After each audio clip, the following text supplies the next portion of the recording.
فاسألوا أهل الذكر إن كنتم لا تعلمون. السلام عليكم ورحمة الله وبركاته. الحمد لله رب العالمين، والصلاة والسلام الأتمان الأكملان على المبعوث رحمة للعالمين نبينا ورسولنا محمد وعلى آله وأصحابه ومن تبعهم بإحسان إلى يوم الدين. أما بعد، فيا عباد الله، kaum muslimin wal muslimat rahimani Allah wa iyyakum. Alhamdulillah, segala puji bagi Allah Subhanahu wa taala yang kembali memberikan kepada kita kesehatan, kekuatan, taufik dan hidayahnya, sehingga kembali kita bisa berkumpul di majelis yang mulia ini dalam rangka menghadiri kajian rutin kita membahas tentang kisah-kisah yang ada di dalam Al-Quran. Kita memohon kepada Allah Subhanahu wa ta'ala, semoga Allah berkenan untuk melimpahkan kepada kita ilmu yang bermanfaat. Salawat serta salam tidak lupa kita sampaikan kepada junjungan kita Nabi besar Muhammad sallallahu alaihi wasallam, kepada keluarga beliau, para sahabat beliau, dan orang-orang yang istiqomah di atas jalan beliau ila yaumil qiyamah. Insyaallah pada kesempatan malam hari ini kembali kita akan lanjutkan pelajaran kita, masih membahas tentang kisah Nabiullah Yusuf alaihi salam, yang mana pada pertemuan yang lalu kita telah menjelaskan bagaimana Yusuf akhirnya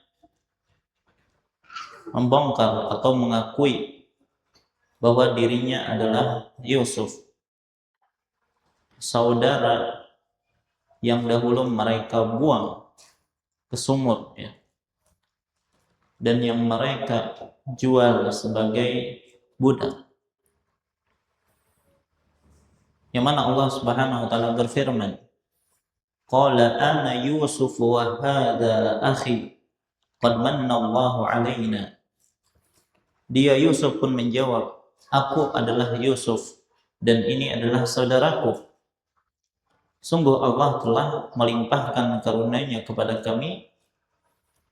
Innahu may yattaqi wa yasbir fa innallaha la yudhi'u ajral muhsinin. Siapa yang bertakwa dan bersabar, sesungguhnya Allah tidak menyia-nyiakan pahala orang yang muhsin, berbuat baik. Maka di sini Nabi Yusuf alaihi salam membongkar kedok atau jati diri beliau, dan beliau menyatakan, ya, bahwasanya beliau telah memaafkan saudara-saudaranya yang telah menzaliminya.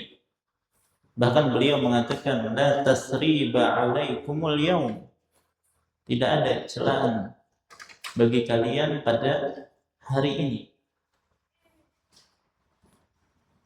Maka pemaafan yang dilakukan oleh Nabi Yusuf di sini yaitu yang disebut dengan as-safhul jamil, pemaafan yang indah.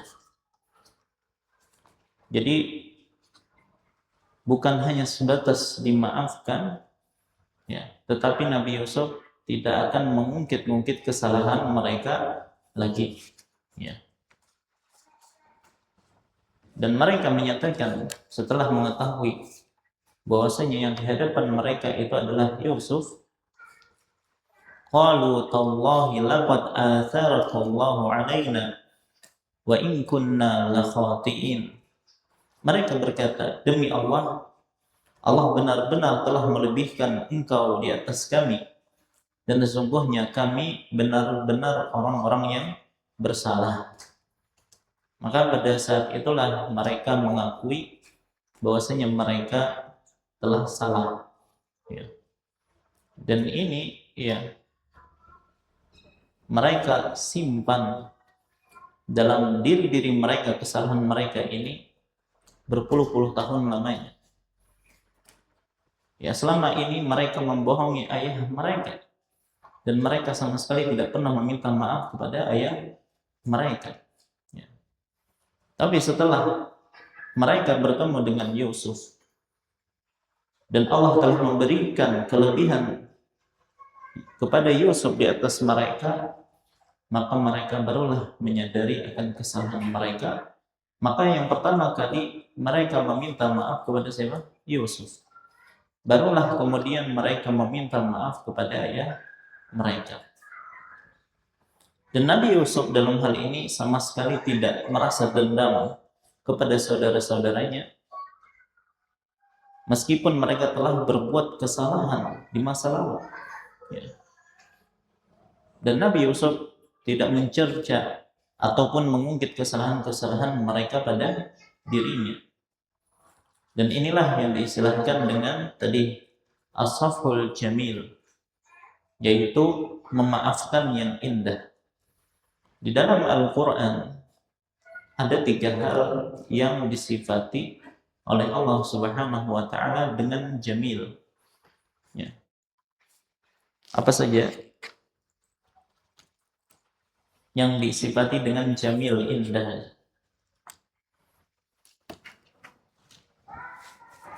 Ada yang disebut dengan sabrun jami.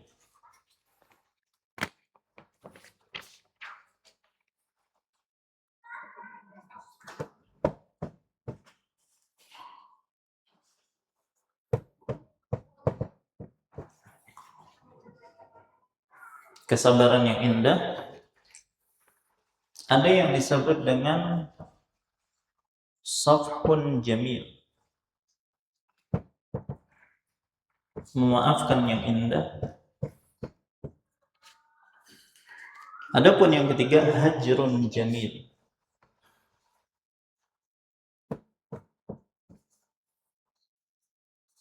meninggalkan dengan cara yang indah. Baik, kita bahas satu persatu. Jadi sabrun jamil maksudnya adalah bersabar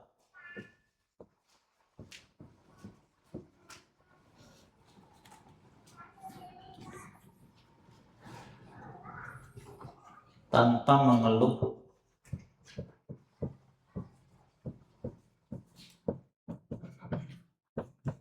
kepada makhluk. Ya, artinya dia bersabar, kalaupun dia mengeluh maka dia mengeluhkannya hanya kepada Allah Subhanahu wa Ta'ala. Dan inilah yang disebutkan di dalam surah Yusuf. Bagaimana Nabi Ya'qub menyatakan fasabrun jamil, maka kesabaranku itu adalah kesabaran yang indah, yang mana kesabaran tersebut hanya mengeluhkan keluh kesahnya kepada Allah Subhanahu wa Ta'ala. Adapun sabhun jamil itu adalah memaafkan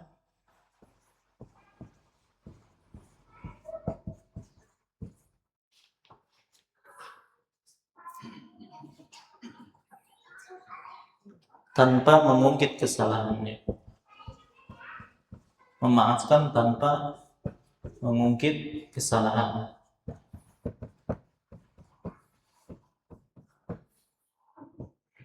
Atau tanpa mencela.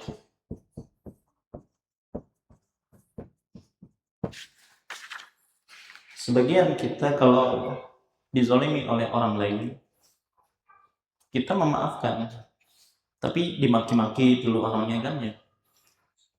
Ya dulu memang kamu tuh brengsek. ya suka menzalimi aku gitu kan, tapi sekarang aku udah maafkan.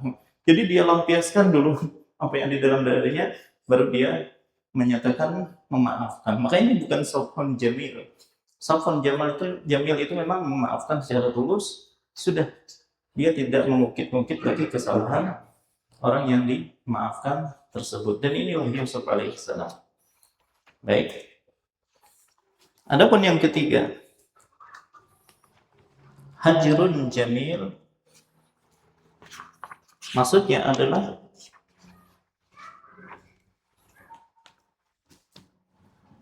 meninggalkan, ya,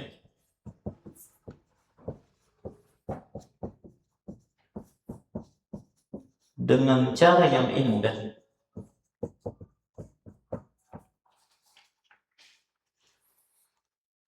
Baik, tapi tanpa dendam, atau ya tanpa dendam gitu ya.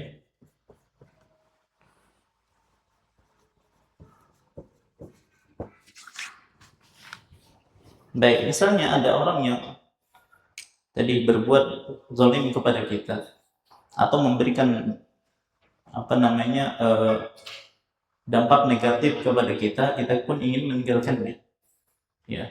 Kita ingin meninggalkannya, tapi tanpa dendam, dia berpaling begitu saja tanpa harus mencela orang yang dia tinggalkan. Nah, ini juga termasuk disebut dengan hajrun jamil.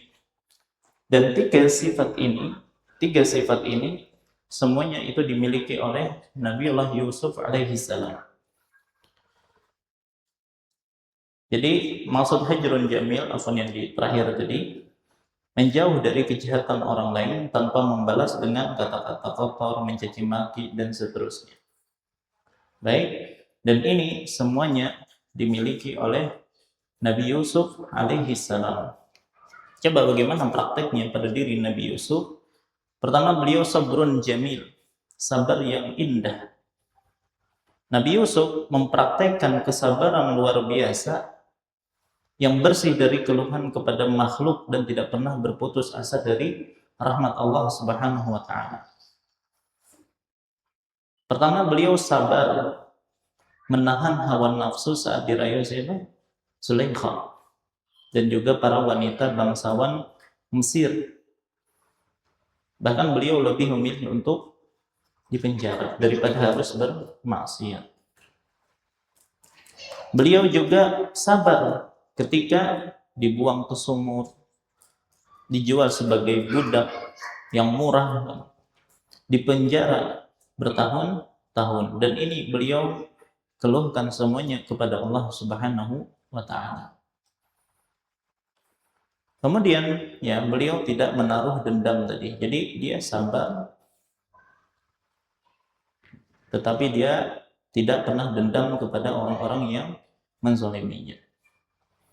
Baik, adapun yang kedua, safhun jamil, memaafkan yang indah pada Nabi Yusuf, ini sangat jelas, ya, memaafkan tanpa mencela. Nanti kita akan sebutkan bagaimana cara Nabi Yusuf berkata-kata mengenai saudaranya, yang menunjukkan bahwasanya beliau benar-benar memaafkan mereka secara tulus, ya. Bahkan berusaha untuk memberikan uzur kepada saudara-saudaranya dan melimpahkan kesalahan itu kepada syaitan, ya. Artinya sama sekali beliau tidak ingin mencela saudaranya dalam masalah ini. Kemudian hajrun jamil, ketika dia berusaha menjaga jarak dari rayuannya Zulaikha, ya. Ketika dia diajak untuk melakukan kemaksiatan, Nabi Yusuf menolak dengan santun, ya, menyebutkan kebaikan suaminya, lalu berusaha lari, ya kan, kejar-kejaran hanya dengan siapa? Dengan Zulaikha. Baik, dan akhirnya beliau pun meminta atau lebih memilih untuk dipenjara. Nah, ini adalah bentuk hajrun jamil. Jadi Nabi Yusuf itu memiliki tiga sifat ini.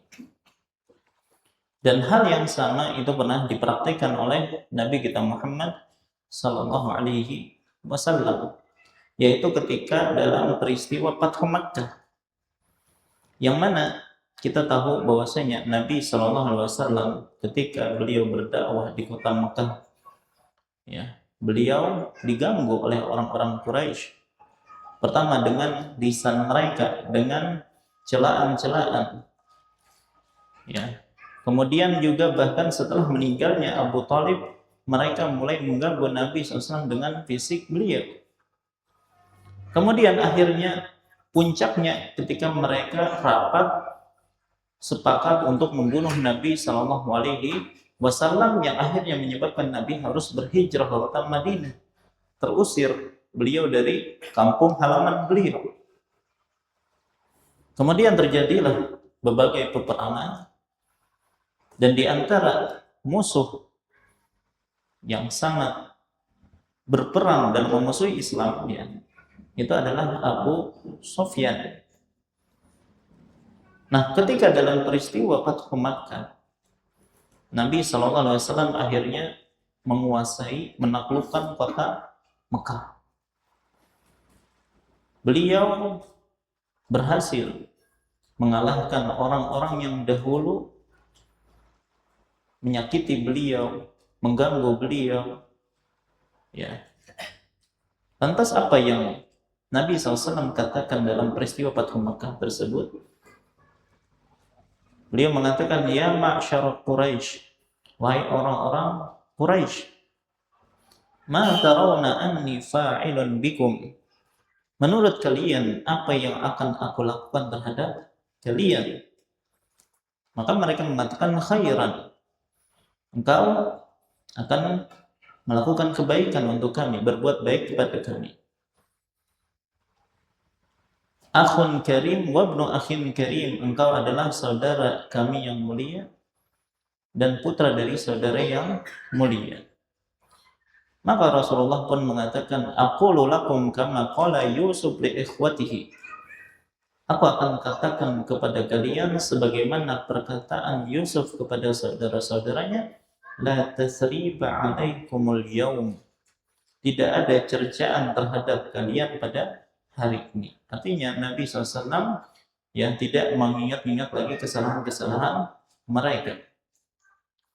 Akhirnya Nabi mengatakan, izhabu fa antumul khulaqa, fa antumut tulaqa, ya, pergilah kalian sekarang bebas. Nabi SAW tidak mau melampiaskan dendam beliau, karena memang beliau tidak dendam terhadap mereka. Bahkan Nabi SAW menyuruh agar mereka pergilah karena kalian bebas.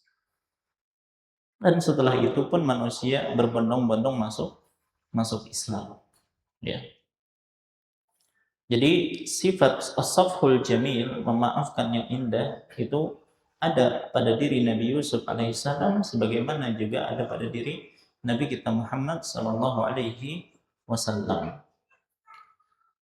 Maka kembali ke kisah Yusuf, beliau pun mendoakan saudara-saudaranya agar Allah mengampuni mereka, sebagaimana yang beliau katakan, qala la tasriba alaikumul yaum yaghfirullahu lakum wa huwa arhamur rahimin. Yusuf berkata, pada hari ini tidak ada cercaan terhadap kamu, terhadap kalian. Mudah-mudahan Allah mengampuni kalian. Jadi jangankan memaafkan, ya, beliau bahkan tambah dengan apa? Mendoakan ampunan untuk mereka. Wa huwa arhamur rahimin, dia Maha Penyayang di antara Maha Penyayang. Baik. Nah, ini bagaimana akhirnya Nabi Yusuf alaihissalam menyatakan beliau memaafkan saudara-saudaranya. Kemudian Nabi Yusuf pun akhirnya mengirim kembali saudara-saudaranya ke Palestina dengan membawa jubahnya, membawa bajunya. Allah berfirman, idhabu biqamisi hadha fa'alquhu ala wajhi abi ya'ti basira wa'tuni bi ahlikum ajma'in. Pergilah kalian dengan membawa bajuku ini, lalu usapkan ke wajah ayahku, nanti dia akan melihat kembali, dan bawalah seluruh keluargamu kepadaku. Allah Subhanahu wa taala di sini menjelaskan mukjizat lain yang diberikan kepada Nabi Yusuf. Ya, tentunya Nabi Yusuf ya mengetahui penderitaan ayahnya, mengetahui bahwa ayahnya buta. Ya, beliau mengetahui baik dari cerita saudara-saudaranya atau berdasarkan wahyu dari Allah Subhanahu wa taala.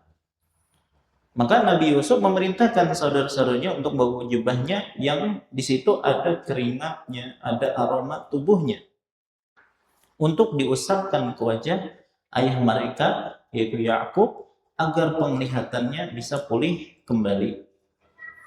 Dan Nabi Yusuf juga berpesan kepada mereka untuk membawa seluruh keluarga mereka yaitu Bani Israel agar dia bisa menyambung silaturahim dengan mereka. Ya, Nabi Yusuf juga rindu dengan keluarganya. Ya, berpuluh-puluh tahun tidak melihat mereka. Dan disebutkan jumlah mereka pada waktu itu ada sekitar 80. Jadi keluarganya Nabi Yusuf ya, yang ada di Palestina disebutkan ada sekitar 80-an. Ya, mungkin dari istri-istri dari saudara-saudaranya Yusuf, anak-anak mereka dan seterusnya. Baik. Nah, tentu saja Allah mampu kalau ingin menyembuhkan kebutaan Nabi Yakub tanpa harus melalui perantaraan jubah. Ya. Namun Allah menetapkan kesembuhan tersebut melalui jubahnya Nabi Yusuf, dan ini sebagai bentuk pemuliaan terhadap Nabi Yusuf alaihissalam. Dan begitulah mukjizat-mukjizat para nabi yang lain. Ketika Nabi Musa alaihissalam dikejar oleh pasukannya Fir'aun, maka bisa saja Allah membukakan lautan untuk mereka tanpa harus dipukul oleh Nabi Musa dengan tongkatnya. Tapi karena Allah ingin memuliakan Nabi Musa, maka Allah pun memerintahkan Nabi Musa untuk memukul lautan. Baik, nah ini adalah salah satu mukjizatnya Nabi Yusuf alaihissalam. Coba kalau kita runut mukjizat Nabi Yusuf apa saja?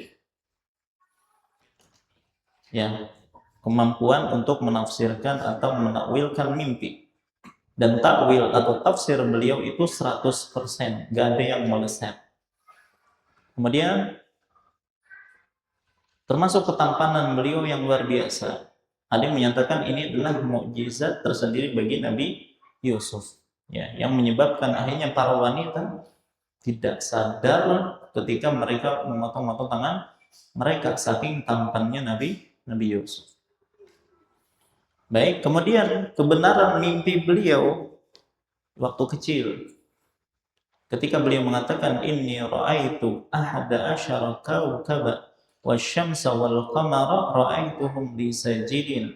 Aku melihat 11 bintang, kemudian matahari dan bulan semuanya bersujud kepadaku, dan itu nanti benar terjadi setelah beliau bertemu dengan seluruh keluarganya. Kemudian jubah tadi, ya, jubah yang pertama menyembuhkan mata ayahnya, ya. Kemudian juga disebutkan aroma Yusuf, ya. Ketika jubah tersebut ingin dibawa ke Palestina, itu sudah tercium oleh ayahnya, padahal baru saja mereka keluar dari istana Mesir. Ya, nanti akan kita sebutkan ya penyebab kisahnya di sini.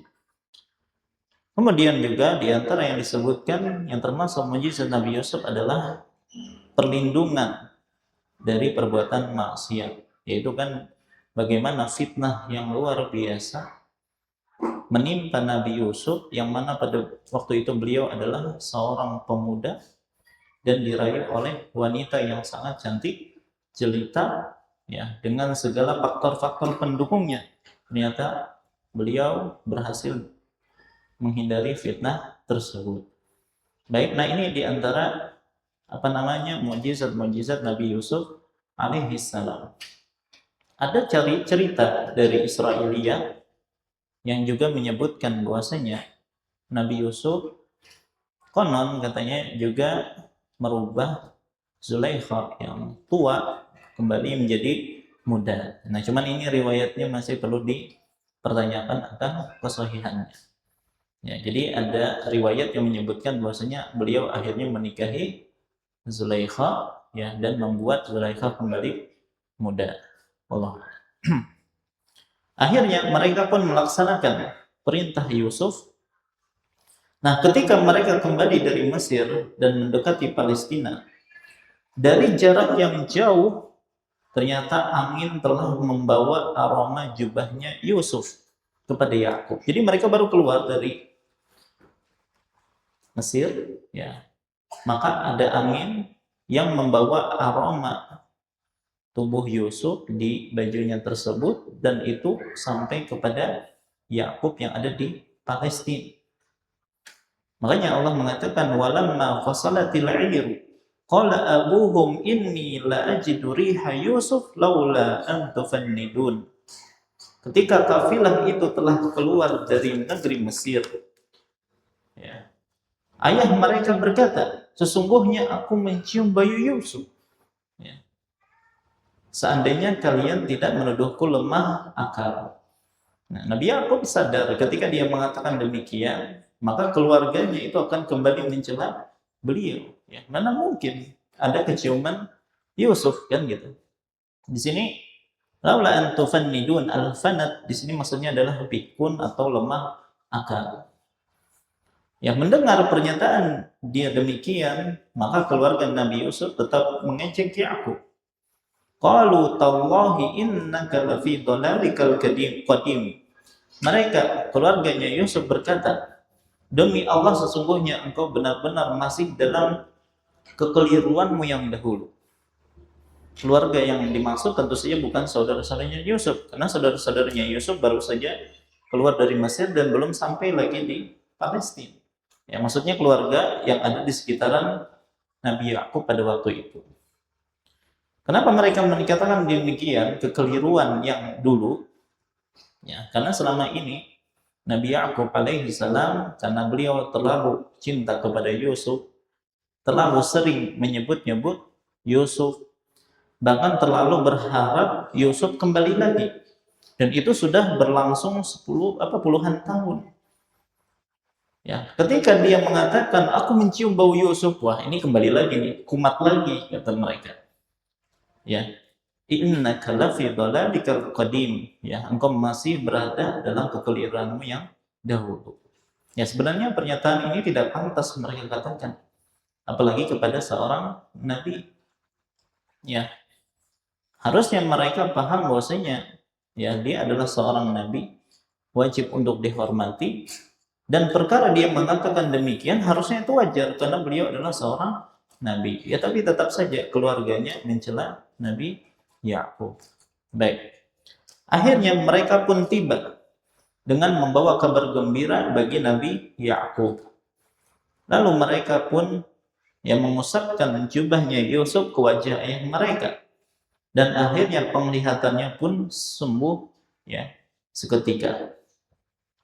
Ada yang mengatakan bahwasanya yang mengusapkan baju Yusuf ke wajah Yakub itu adalah anak tertua Nabi Yakub, yaitu Yahuda. Ya, jadi disebutkan Yahuda memang yang mengajukan diri agar dialah yang mengusapkan bajunya Yusuf ke wajah ayahnya. Alasannya kenapa? Karena dia dululah yang membawa baju Yusuf yang berlumuran darah palsu. Ya, hingga membuatnya ayahnya sedih, menangis, dan akhirnya buta. Maka dia pun ingin ya seolah-olah menebus kesalahannya yang dahulu dengan dialah yang sendiri yang mengusapkan baju tersebut ke wajah ayahnya.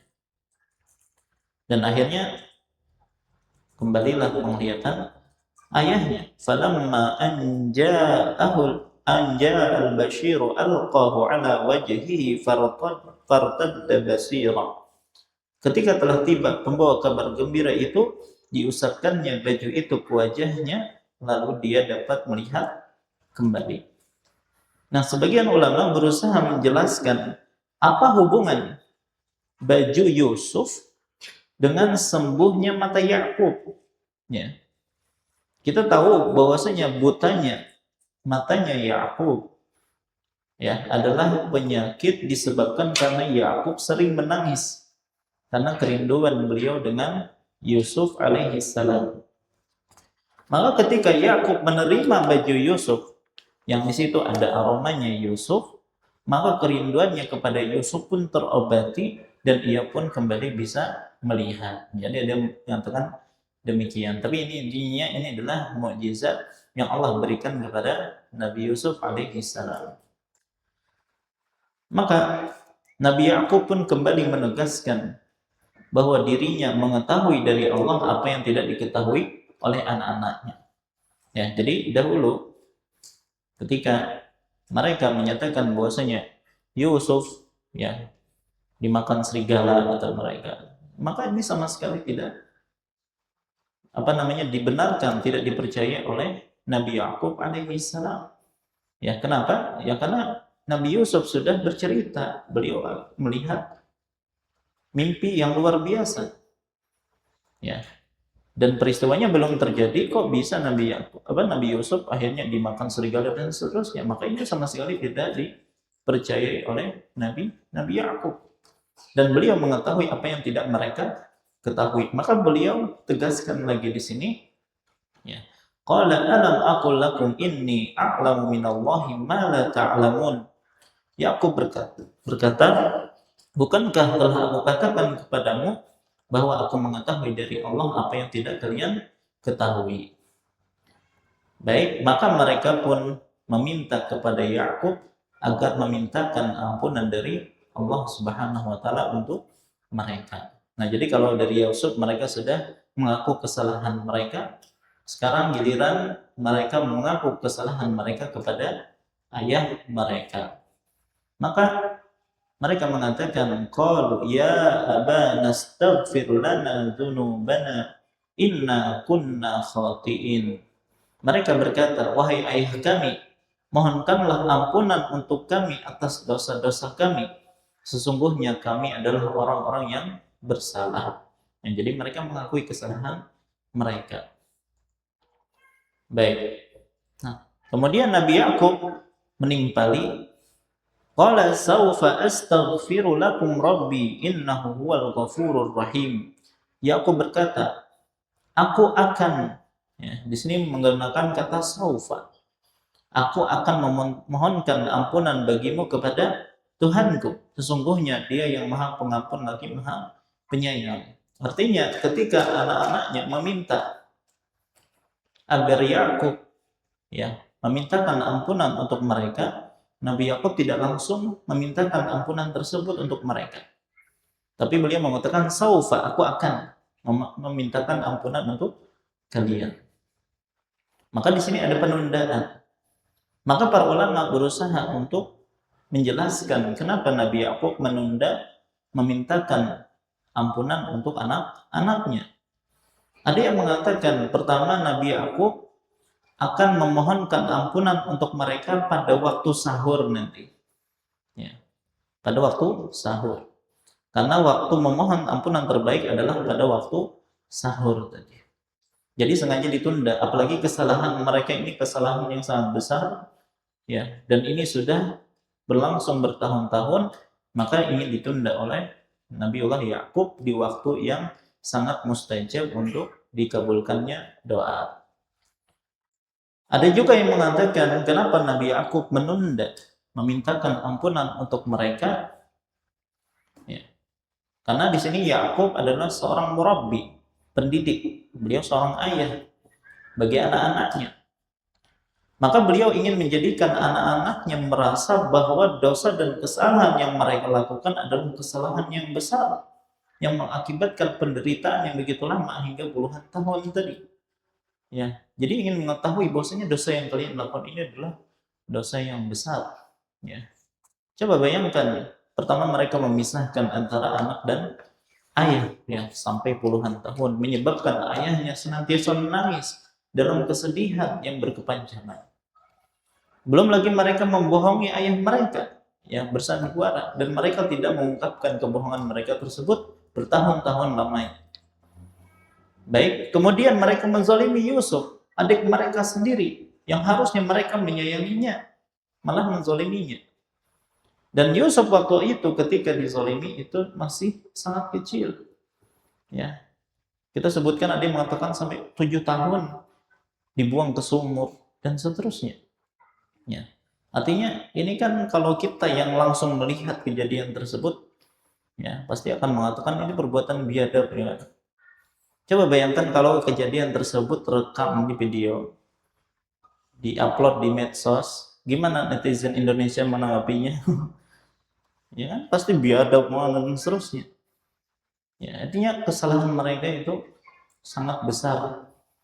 Belum lagi mungkin kesalahan mereka kepada Binyamin sepeninggal Yusuf, yang mungkin juga mendapatkan intimidasi dari mereka. Intinya kesalahan mereka itu bertumpuk-tumpuk. Jika Yakub langsung memaafkan mereka, memintakan ampunan untuk mereka, bisa jadi mereka menganggap kesalahan mereka itu adalah kesalahan yang ringan, makanya ditunda. Baik. Ada juga yang mengatakan bisa jadi Yakub tidak tahu bahwasanya Yusuf sudah memaafkan mereka.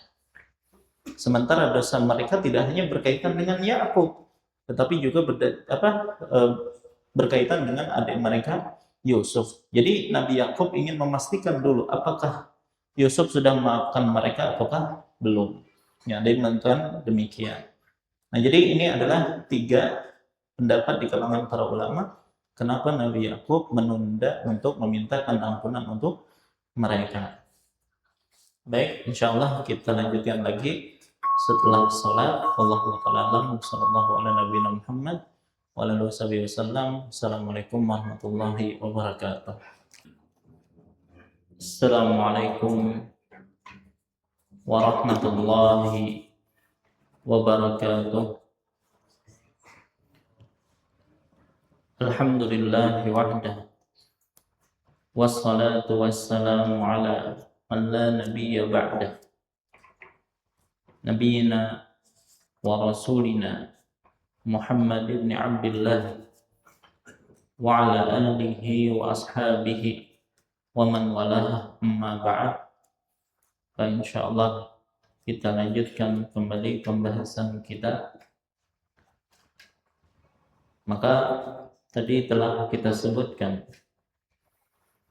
ketika saudara-saudaranya Yusuf menyadari kesalahan mereka, maka mereka pun meminta agar ayah mereka Yakub untuk memintakan ampunan untuk mereka. Maka Nabi Yakub pun menyatakan bahwasanya aku akan memintakan ampunan untuk kalian. Beliau menunda memintakan ampunan untuk mereka, maka para ahli tafsir berbeda pendapat tentang alasannya. Ada yang menyatakan bahwasanya Nabi Yakub menunggu sampai waktu sahur untuk memintakan ampunan untuk mereka.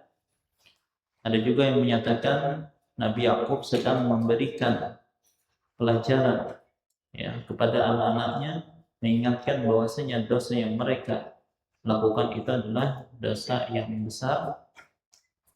Ada juga yang mengatakan Nabi Yakub menunggu sampai yakin bahwasanya Yusuf sudah memaafkan mereka. Nah, sikap Yakub ini berbeda dengan yang sebelumnya, yaitu dengan sikapnya Yusuf yang langsung memberikan maaf kepada saudara-saudaranya. Dan Yusuf langsung memaafkan, karena pada saat itu beliau berada dalam posisi kekuasaan yang memungkinkan untuk beliau membalaskan perbuatan mereka dengan mudah, sesuai keinginan beliau. Maka hal ini bisa jadi membuat saudara-saudari Yusuf hidup dalam kekhawatiran dan kecemasan, jangan-jangan Yusuf belum sepenuhnya memaafkan mereka, kan gitu. Maka untuk menghilangkan kekhawatiran mereka tersebut, maka Yusuf segera memberikan maaf kepada mereka.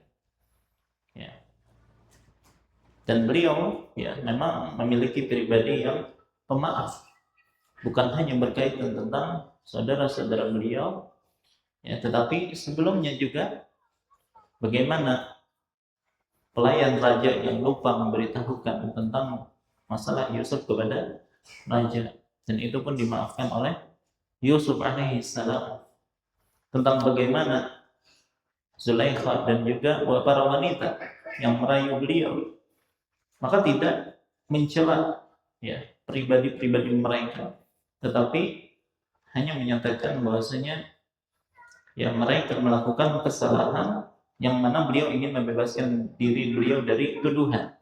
Ya, beliau tidak menyebutkan nama-nama atau person-person mereka, tetapi hanya menyebutkan mereka secara umum, yaitu wanita-wanita yang melukai teman-teman mereka. Nah, termasuk juga berkaitan tentang saudara-saudaranya Yusuf. Dan pemberian maaf seperti yang dilakukan oleh Yusuf adalah pemberian maaf level tertinggi. Yang mana Nabi SAW bersabda, "Man katama ghaizan wa huwa qadirun ala an yunfidhahu, da'ahu Allahu ala ru'usil khalaiq yaumal qiyamah hatta yukhayyirahu fi ayyil huri sya'a." Barang siapa menahan amarahnya, tidak membalas dendam, padahal dia mampu untuk melampiaskannya, apa balasan bagi dia? Maka Allah akan memanggilnya di hadapan seluruh makhluk pada hari kiamat hingga dia memberinya kebebasan memilih bidadari yang dia sukai. Nah, jadi orang yang ingin memilih bidadari yang dia kehendaki pada hari kiamat, memaafkan, ya.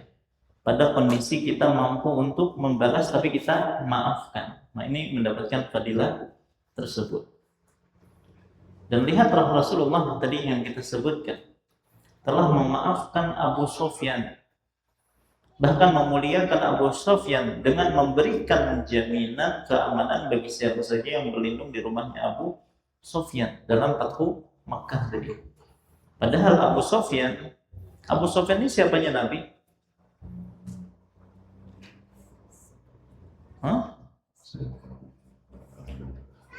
Mertua Nabi SAW. Karena Nabi SAW menikahi siapa? Putrinya Abu Sufyan siapa? Yang merupakan Ummahatul Mukminin. Namanya Romlah. Cuman dikenalnya dengan sebutan Ummu. Cuma ada dua Ummu Salamah atau Ummu Habibah. Ummu Habibah bintu Abi Sufyan. Ya. Namanya adalah Romlah. Baik. Nah, jadi Abu Sufyan ini berusaha berulang-ulang untuk membunuh Nabi Shallallahu Alaihi Wasallam. Ketika Rasulullah memasuki kota Makkah, dan itu sebenarnya menjadi waktu yang tepat bagi beliau untuk membalas dendam kalau beliau mau membalas dendam kepada Abu Sufyan. Namun yang dilakukan oleh Nabi SAW, beliau memasuki Ka'bah, menunaikan salat di dalamnya. Setelah itu beliau menemui orang-orang kafir, sering mengatakan yang tadi kita sebutkan, wahai orang-orang Quraisy, menurut kalian apa yang akan aku lakukan terhadap kalian? Maka orang Quraisy berkata, menurut kami kamu akan lakukan hal kebaikan. Engkau akan berbuat baik kepada kami.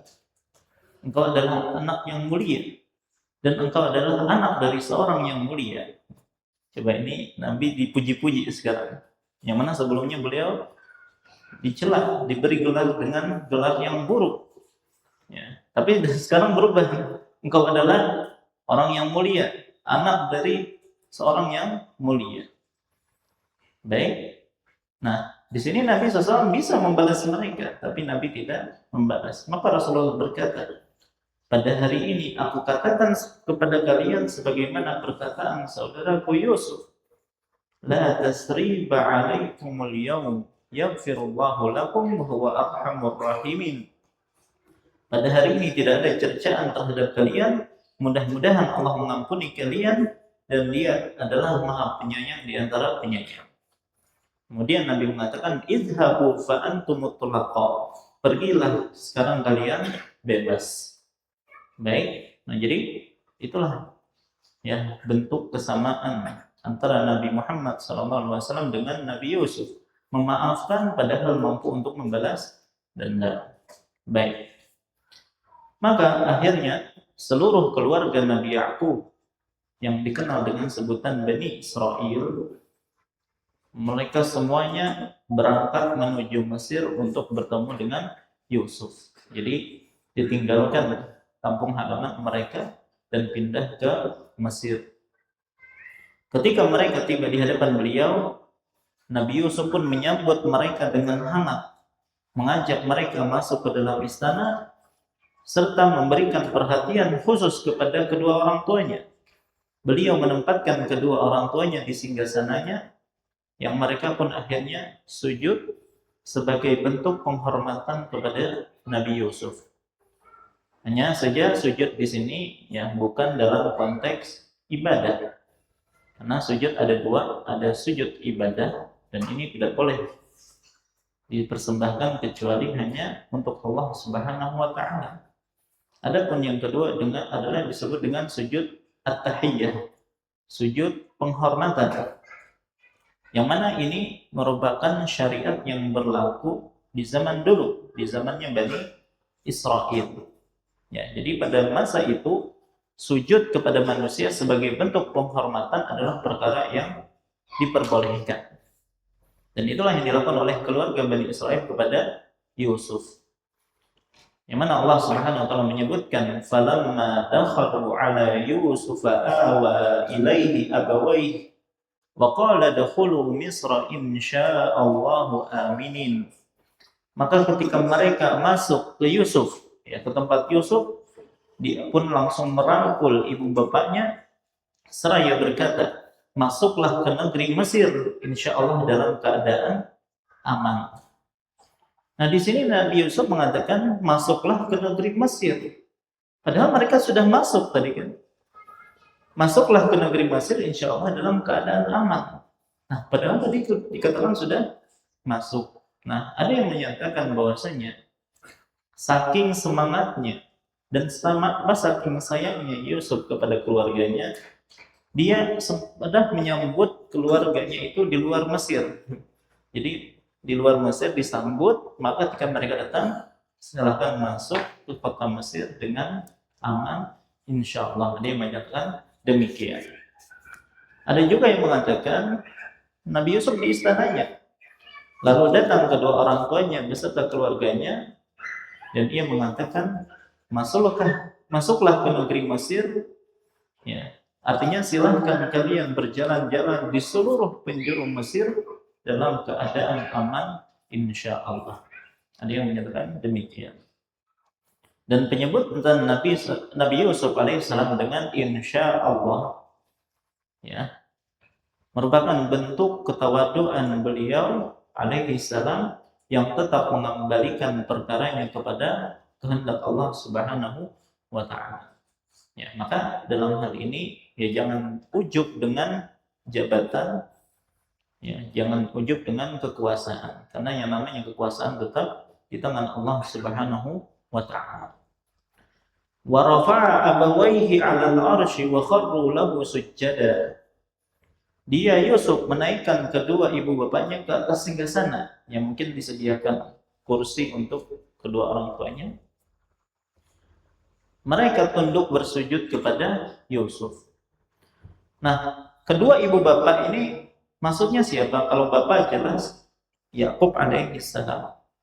Kalau ibu, ya, pernah kita sebutkan sebelumnya bahwasanya ibunya Yusuf dan juga Benyamin, ya, namanya adalah Rahil.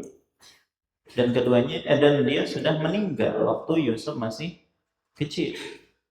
Maka dia menyatakan bahwasanya ibu yang dimaksud di sini adalah bukan ibu kandungnya Yusuf, tapi maksudnya adalah bibinya, yaitu yang bernama Leah.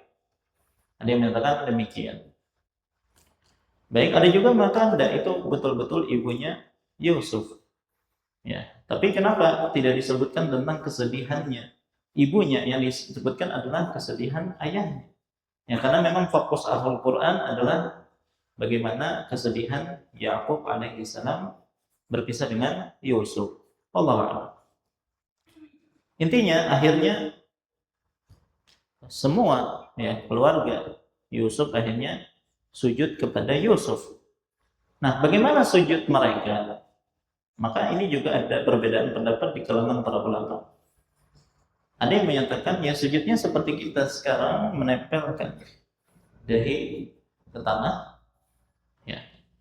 Ada juga yang menyatakan hanya menunduk saja, tidak sampai sujud ya dengan menempelkan dahi ke tanah. Ya. Ada juga yang menyatakan masing-masing sujud sesuai dengan kondisinya. Ya mungkin ada yang duduk seperti orang tuanya tadi, ya tidak sampai sujud ke tanah, ya hanya menundukkan badan mereka saja. Intinya sebenarnya tidak ada dalil secara spesifik bagaimana tata cara mereka sujud. Baik. Kemudian sujud yang merupakan sujud tahiyat tadi itu di dalam syariat kita Nabi Muhammad Shallallahu Alaihi Wasallam. Ya, di antara dalilnya adalah ketika Mu'adz bin Jabal radhiyallahu anhu kembali dari negeri Syam, beliau melihat penduduk di sana bersujud kepada pemuka agama mereka, kepada pendeta-pendeta mereka. Maka Mu'adz, ya, ketika dia pulang, ya, maka ketika bertemu dengan Nabi SAW, dia pun bersujud kepada Nabi SAW sebagai bentuk penghormatan. Ya. Maka Nabi SAW pun langsung melarangnya. Beliau mengatakan, "Lau kuntu amiran ahadan an yasjuda li ahadin la amartul mar'ata an tasjuda li zawjiha." Kalau seandainya aku boleh memerintahkan seseorang untuk bersujud kepada orang lain, niscaya aku akan perintahkan seorang istri untuk bersujud kepada suaminya. Baik, tetapi enggak boleh. Dan di sini juga dalil akan besarnya hak suami terhadap istri. Dalil yang lain, sahabat yang mulia Qais bin Sa'ad radhiyallahu anhu bercerita, yang mana beliau mendatangi kota Al-Hira. Hira ini di negeri Irak, ya. Dan melihat penduduknya bersujud kepada pemimpinnya. Sekembalinya ke Madinah, ia menghadap Rasulullah dan berkata, "Wahai Rasulullah, engkau lebih berhak untuk kami sujudi. Engkau lebih mulia daripada mereka." Maka Rasulullah pun bersabda, "Ara'aita law mararta bi qabri akunta tasjudu lahu?" Bagaimana pendapatmu jika engkau melewati kuburanku, apakah engkau juga sujud kepadanya? Maka sahabat ini menyatakan tidak. Maka Nabi SAW mengatakan, "Fala taf'alu," maka janganlah kalian lakukan. Itu janganlah bersujud kepada manusia. Maka setelah itulah Nabi Yakub, ya, jadi setelah mereka bersujud, maka saat itulah Nabi Yusuf memberitahukan kepada Nabi Yakub bahwa kondisi mereka saat itu merupakan tafsir mimpi yang beliau ceritakan kepadanya di waktu beliau masih kecil, dan Allah menjadikan mimpi tersebut menjadi kenyataan. Yusuf mengatakan, "Waqala ya abati hadza ta'wil ru'yaya min qabl qad ja'alaha rabbi haqqan." Yusuf berkata, "Wahai ayahku, inilah takwil mimpiku yang dahulu. Sungguh Tuhanku telah menjadikannya kenyataan." Ya, jadi Yusuf bercerita kepada ayahnya melihat 11 bintang, matahari dan bulan sujud kepada beliau. Baik, berarti ayah beliau yaitu Nabi Yakub, ibu beliau, ada yang mengatakan bibi beliau tadi, dan 11 saudaranya sujud di hadapan beliau, dan itu adalah takwil mimpi beliau yang dahulu.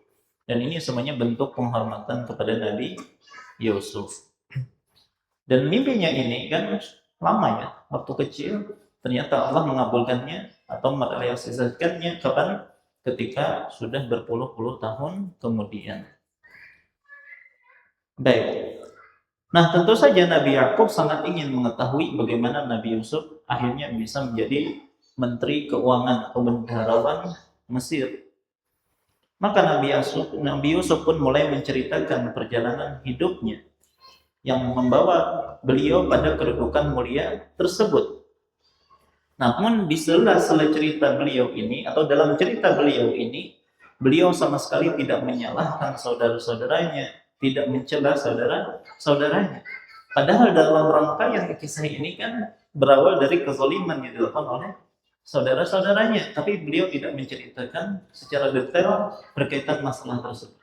Karena beliau sudah berjanji, la tasriba 'alaikumul yaum. Tidak ada celaan untuk kalian pada hari ini.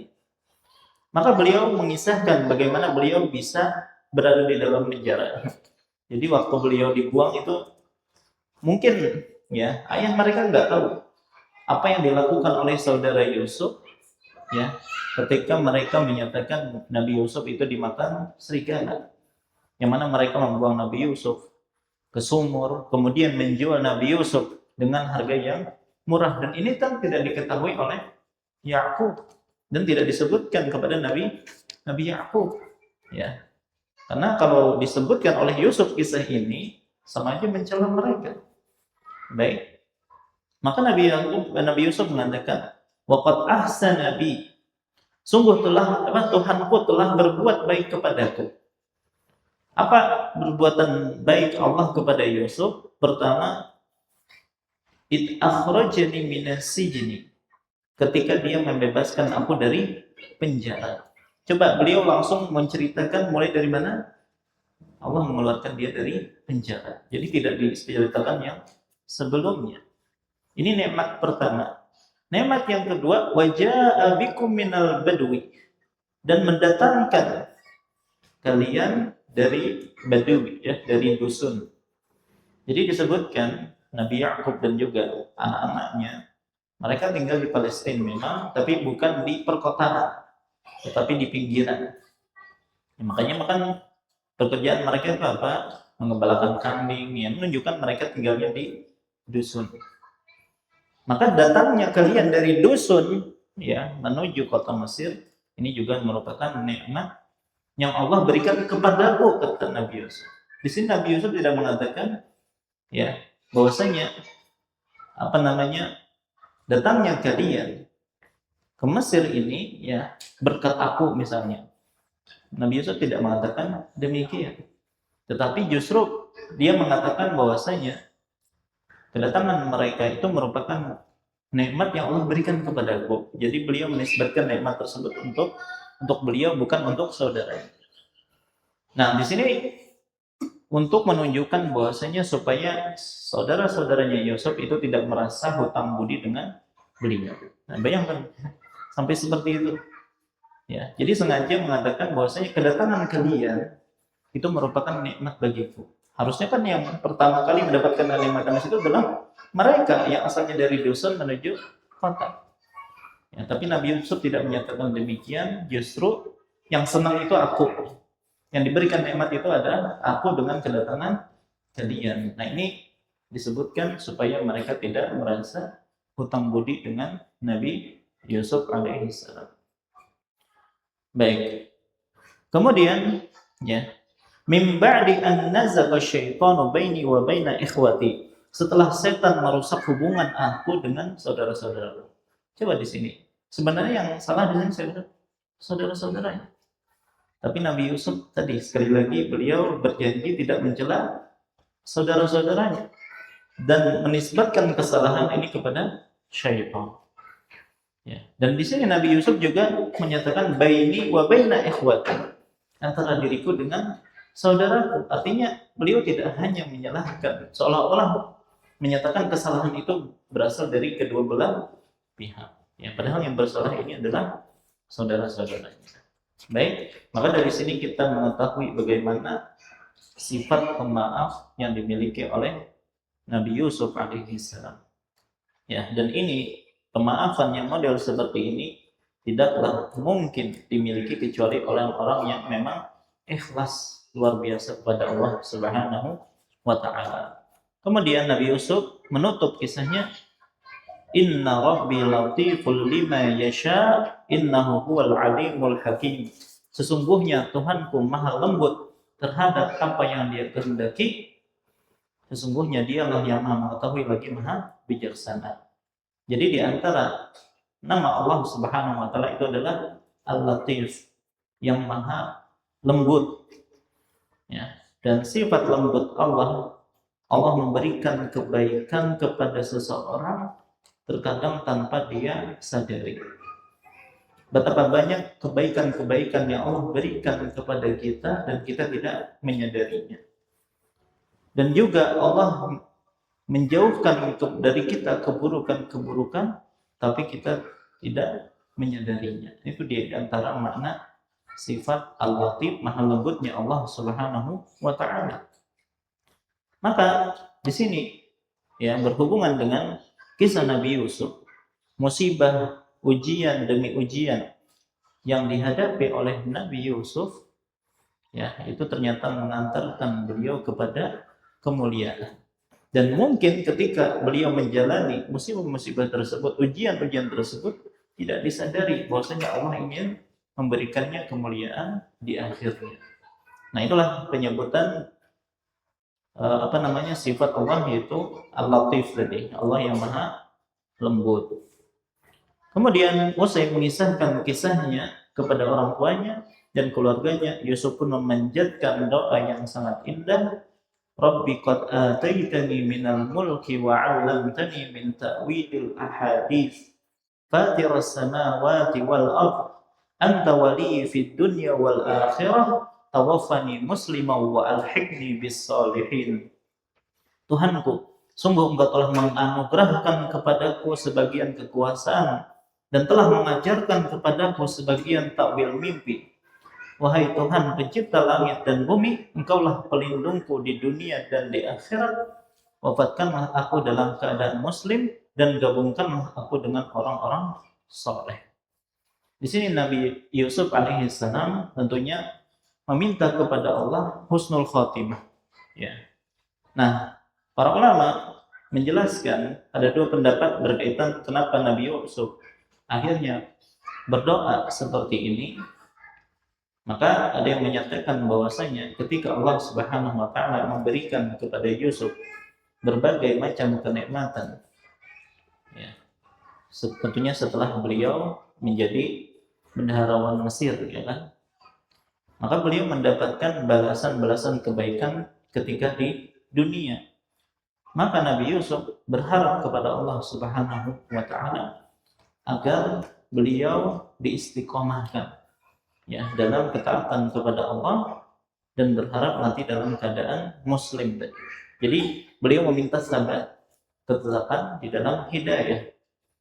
Ada juga yang mengatakan, ya, ketika beliau sudah mendapatkan kenikmatan dunia, maka beliau tidak sabar untuk segera dimatikan oleh Allah Subhanahu wa taala agar bisa mendapatkan kenikmatan yang lebih besar, yaitu ketika di akhirat. Jadi ada yang mengatakan demikian. Kemudian Allah menutup kisah Nabi Yusuf dalam Al-Quran dengan berfirman kepada Nabi Muhammad SAW, "Dzalika min amba'il ghaibi nuhihi ilaik, wa ma kunta ladaihim id ajma'u amrahum wa hum yanqurun." Itulah sebagian berita gaib yang kami wahyukan kepadamu, wahai Nabi Muhammad, padahal engkau tidak berada di samping mereka ketika mereka mengatur tipu daya. Ya kan, ini murni adalah wahyu yang Allah beritakan kepada Nabi kita Muhammad Sallallahu Alaihi Wasallam. Ya, yang mana Nabi Muhammad tidak hadir dalam peristiwa tersebut. Dan ini juga menunjukkan akan kebenaran wahyu atau risalah Nabi kita Muhammad Sallallahu Alaihi Wasallam. Maka dengan demikian, ya, itulah mulanya Bani Israel berada di Mesir. Nah, bagaimana cerita mereka setelahnya, ya, nanti ada bersambung. Terutama nanti ketika kita menceritakan kisah Nabi Musa alaihissalam. Baik, maka dengan ini sebenarnya selesai pembahasan kita berkaitan tentang kisah Nabi Yusuf alaihissalam. Ya, cuma nanti mungkin pertemuan yang akan datang kita akan sempurnakan untuk tafsir dari surah Yusuf ini. Ya, jadi masih ada beberapa ayat yang belum kita tafsirkan, insya Allah kita sampaikan pada pertemuan yang akan datang. Wallahu ta'ala ini yang bisa menyampaikan. Salah khilaf mohon maaf. Wassallallahu ala nabiyina Muhammad wa ala alihi wasallam. Subhanakallahumma bihamdika asyhadu an la ilaha illa anta astaghfiruka wa atubu ilaik. Assalamualaikum warahmatullahi wabarakatuh.